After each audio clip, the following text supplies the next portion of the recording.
Welcome to this video. In our previous videos, we have seen how we can load the data either from a single file or from a folder. And once the data is loaded, we have seen how we can transform or massage or clean the data, right? Once the data is clean, our next requirement would be how to combine unnecessary tables into a single table. So let's take an example.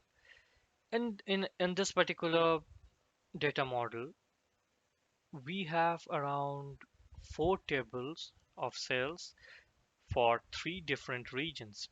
Now, the requirement is that we want to have a single worldwide table which will contain sales for across all the regions. So, let's see how we can do that. Under this Power Query menu, come to Launch Editor option.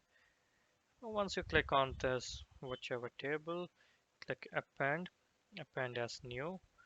Okay, so either you can say that, okay, so this is my primary table, and which table you want to append. I want to append AMSLs 2, or in our case, as there are more than 2 or 3 tables, so we can say that there are more tables which I want to append. So AMSLs 1, AMSLs 2, APJ cells, and EMEA cells. So once you click on OK, it will append all the data into a single table, and we can just rename it as worldwide sales. Okay, worldwide sales.